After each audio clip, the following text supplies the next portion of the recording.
Welcome to Macbeth Explained, Annotate with me. In this series, I'm going to be teaching you Macbeth. I'm going to be explaining each scene to you, and I'm going to be picking out important quotations, key themes, and links to context. As I teach the text, I will be referring to the assessment objectives, AO1, AO2, and AO3. So familiarizing yourself a little bit with the assessment objectives will help you understand some of the things I'm saying a little bit more. I will also try to explain the assessment objectives when I talk about them as they come up to clarify. I'm Miss B. I've been an English teacher for over 7 years, an AQA examiner for over 5 years, and an Edexcel examiner for over 3 years. My main area of expertise when it comes to marking is English literature, and my favourite text to teach of all times is Macbeth. So I hope I'll be able to share all my expertise with you in the most helpful way possible. If you would like to pause the video, I highly encourage you to get your own copy of Macbeth. If you don't have a physical copy of the book, you can also use a digital copy. If you look up Macbeth online, you'll be able to find lots and lots of different versions. I would advise you, unless you have your own physical copy of the book, to just download a digital or a PDF version of the play onto your computer or laptop and to annotate it the same way I'm doing on your computer. Having your own copy of the text, being able to annotate it and being able to go through it will definitely help you become more familiar with your text. From my experience, students that reach the top grades, grades 7, 8, and 9, are students that are incredibly knowledgeable about the play. So the more you are familiar with the play, the quotations, the plot, etc., the better chance you stand of reaching those top marks. If you'd like to pause the video, go grab your copy of the text, pens, highlighters, anything you need, even a cup of tea if that's what you'd like. Feel free to do so now and press play to begin the annotations. Act 1, Scene 1, A Desert Place. I'm going to be annotating as I talk through the scene. If you'd like to take the time while I'm annotating to copy down the annotations, to make your own notes or to record key quotations, please feel free to do so. So as you can see here, we start in a desert place. Desert here, or deserted as we'd say nowadays, is an empty, isolated place. Now there's the obvious reason for this place being deserted is that, of course, the witches would want to meet in secrecy.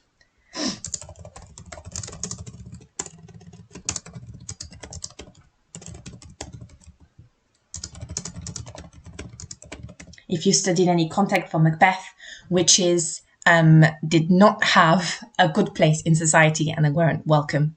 In the time at which Shakespeare was writing, people did believe in witchcraft, but more specifically, they believed that witches worked for the devil.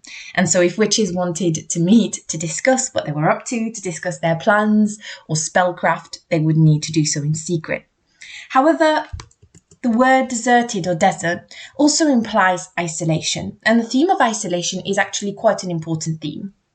It's an overlooked theme which many students don't really talk about and many students fail to notice. But as you read through the text and as we grow to explore Macbeth's character arc, we'll notice that Macbeth, the more he gathers power, the more he becomes isolated as a character. So here, in the opening scene, immediately Shakespeare is foreshadowing something to us. He is foreshadowing Macbeth's isolation. And as we carry on writing our annotations of this scene, you will notice that there is a lot of foreshadowing happening in this tiny little scene.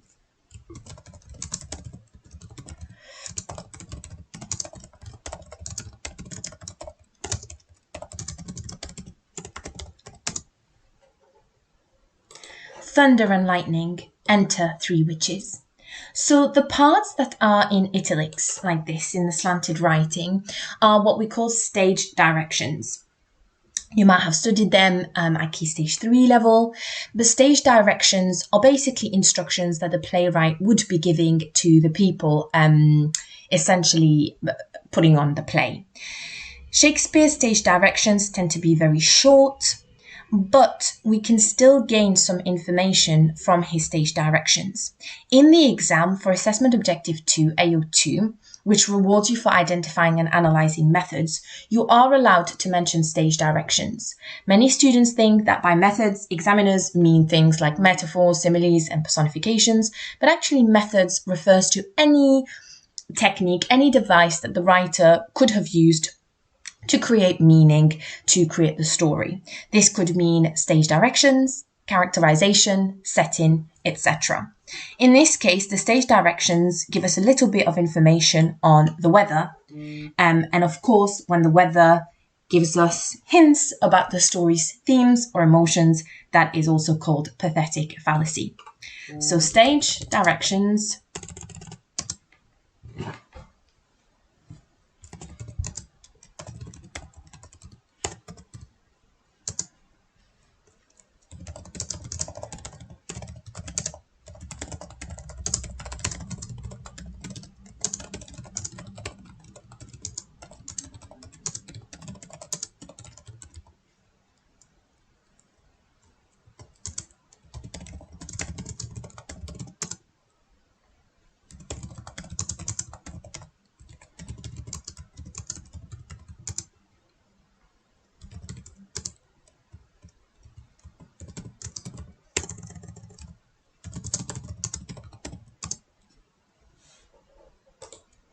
The first which speaks. When shall we three meet again? In thunder, lightning, or in rain? Of course, this is quite an iconic quote from Macbeth. And again, we have the repetition of thunder, lightning. Now, thunder, lightning, rain, as similarly to most types of weather in fiction, are heavily symbolic. Thunder, lightning, and rain are often used in fiction to symbolize chaos, disruption of the natural order. And the natural order is something I will be discussing further as we move on through the text, and it means the order in which things are naturally, the natural order of the world, meaning how things were created, how things are when everything is normal. And of course, things become less and less normal as the play goes on. So disruption of the natural order, shocking revelations. There's a reason why in many movies, when a character learns or sees something shocking or comes to a revelation, we have a flash of lightning in the air. Shocking revelations. Sadness. And depression. And of course, rain is often used to indicate sadness and depression, both emotions that we will see Macbeth experience often through his arc. Now, I will be referring quite often to Macbeth's character arc and Lady Macbeth's character arc. And what I mean by a character arc is the journey that a character goes through. It's very rare that a character is completely static, that a character doesn't move or change throughout a story, especially in Shakespeare's plays. And as we're going to see, as we read on through Macbeth, Macbeth goes through quite a lot of change. That's called his character arc. The second which answers the first which. When the hurly-burly is done, when the battle's lost and won. So what they're referring to here is the battle that's currently occurring.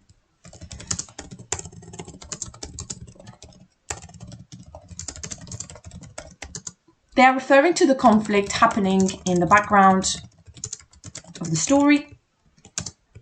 Norway attacking Scotland, Scottish lords or thanes turning against the King of Scotland to help the Norwegian army. So they're referring to this battle. We will get a little bit more information about this battle, but knowing about this context will help you understand the events in the next scene. So they're talking about the battle and they're saying they're going to wait for this battle to be done. Specifically when they say that, they say when the battle's lost and won. Now, as you'll notice, I have underlined the word and because it's very important and tells us something quite crucial about the witch's attitudes towards what's happening in the story. Of course, you can't both win and lose a battle. You can mostly win it or mostly lose it in the best of cases. But the witches refer to the battle as being lost and won. The fact that the witches don't specify losing or winning, but mention both, shows that they have no stakes or interest in the outcome of the battle. The witches don't care who's going to win and who's going to lose. It doesn't affect them in any way. They're sort of removed from the human world.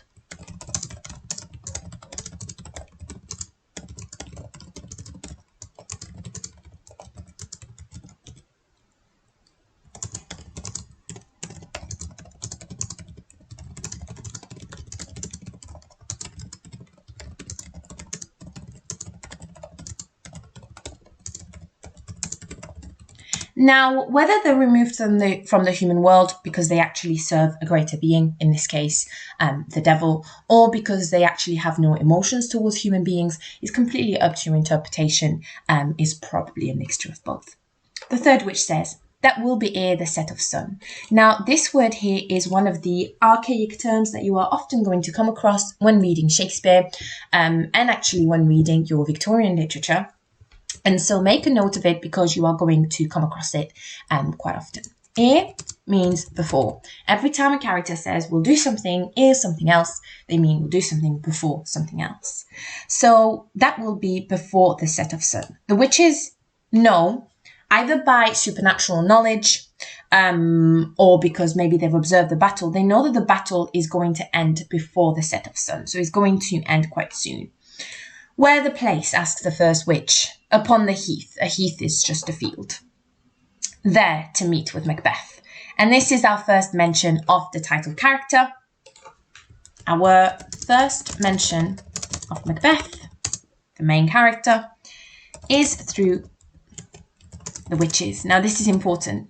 We're not introduced to Macbeth straight away. We're always going to be introduced to Macbeth through other characters. In this case, though, our first ever mention of Macbeth is from the witches. This automatically links Macbeth to the supernatural in our minds, in the audience's mind.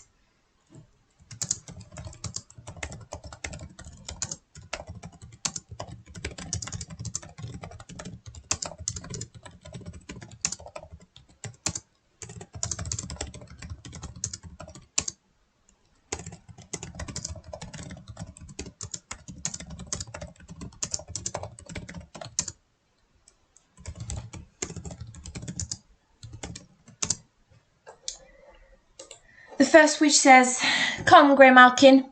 The second witch says, Paddock calls. And here the witches are just referring to their witch's familiar, which is basically like a sort of pet that witches would have. In this case, our first witch's pet is called Grey Malkin. Our second witch's pet is called Paddock.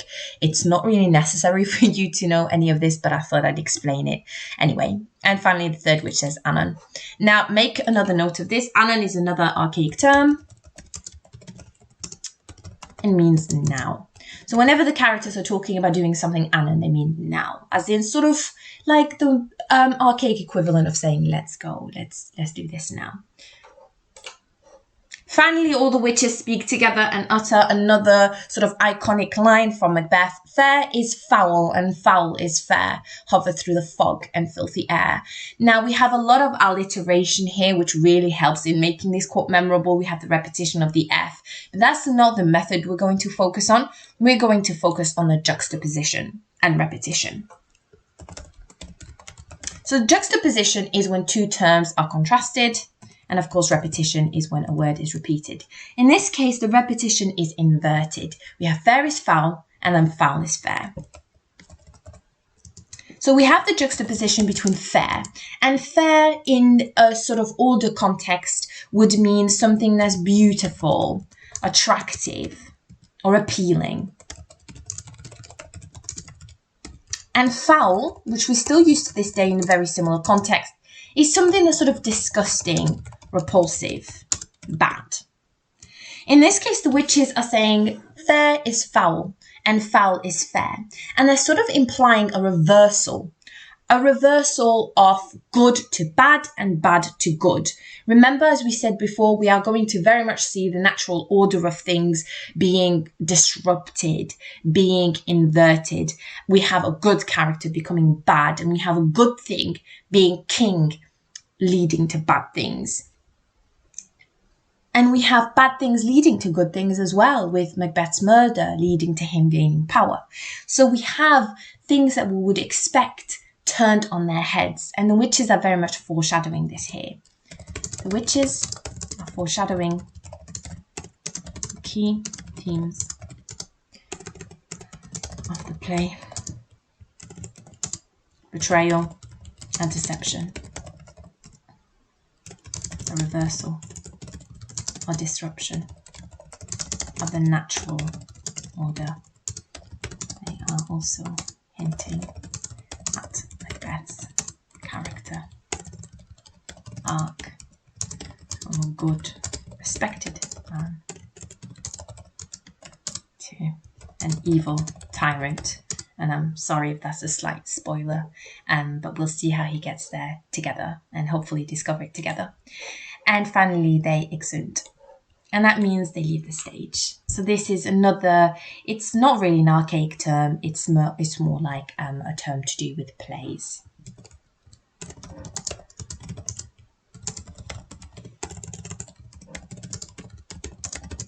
In this case, the witches have left the stage, and this is the end of the first scene. So the first scene is nice and short, but of course it's very impactful, especially when it would be performed in front of a contemporary audience at the time that Shakespeare was writing, very sort of an audience that believed in witchcraft, an audience that hated witches.